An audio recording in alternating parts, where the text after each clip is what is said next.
యొక్క ప్రతిపాదన ఈ సాటర్డే సండే బ్యాచ్ గాన్లు ఉన్నారుగా ఇద్దరు మా వాళ్ళు ఆంధ్ర సోదరులు, ఆంధ్ర ముఖ్యమంత్రి నారా చంద్రబాబు నాయుడు, ఆంధ్ర ఉప ముఖ్యమంత్రి పవన్ కళ్యాణ్, వీళ్ళిద్దరూ తర్వాత మంత్రులు చాలా మందికి శనివారాలు ఆదివారాలు వస్తుంటారు కదా.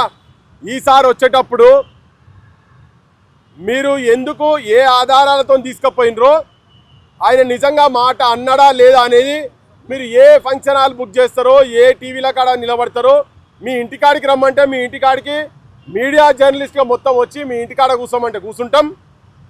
నువ్వు కబ్జా చేసిన కోడి చెరువు కాడ పెడతావా, లేకపోతే చంద్రబాబు నాయుడు ఇంటికాడ పెడతావా, లేకపోతే నీ అనుచరుడు నీ చెప్పులు మోసిన మావోడు రేవంత్ రెడ్డి ఇంటికాడ పెడతావా? మా రేవంత్ రెడ్డి కూడా గడికోసారి అయిన దానికి కాని దానికి బహిరంగ సభలు పెడుతుంటాడు కదా. రేవంత్ రెడ్డి గారు, నీకు మీ మంత్రిమండలి కూడా మేము మనవి ఏం చేస్తున్నామంటే, మీరు వెంకట్రామరెడ్డిని తీసుకుపోయింది ఆ పదం అన్నడా లేదా అనేది మొత్తం తెలంగాణ సమాజానికి, ప్రపంచంలో ఉన్న తెలుగు వాళ్ళకు కూడా, తెలంగాణలకు ఆంధ్రోళ్లకు మీరు ప్రూఫ్ చేసి చూపియండి. అందరు చూస్తున్నారు కదా, ఆయన అన్నడా లేదా అనేది తేల్చే దమ్ము ధైర్యము మీ దగ్గర ఉన్నదా?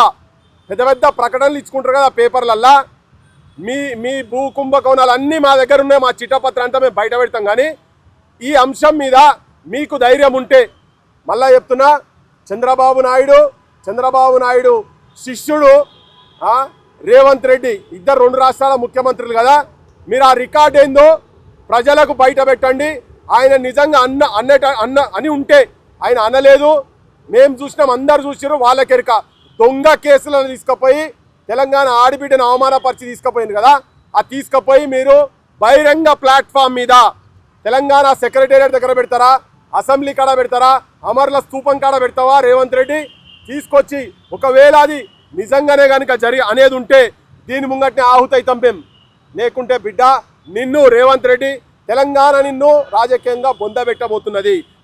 మళ్ళా చెప్తున్నా, మీరు నిజంగానే వెంకట్రామరెడ్డి ఏదైతే రాజ్యాంగాన్ని కించపరిచిందని మీరు చెప్తున్నారో అది బయట పెట్టండి.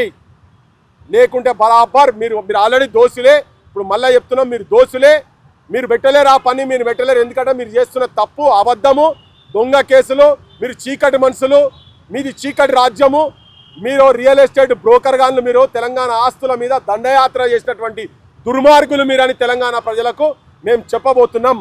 మేము సిద్ధంగా ఉన్నాం, తెలంగాణ క్రాంతి దల్గా మేము సిద్ధంగా ఉన్నాం, డిజిటల్ మీడియా ప్లాట్ఫామ్గా సిద్ధంగా ఉన్నాం మేము. మీరు వెంకట్రామరెడ్డి అన్నాడు నిజంగానే రాజ్యాంగాన్ని కించపరిచిందని చెప్పి బహిరంగంగా ప్రెస్ మీట్ పెడతావా?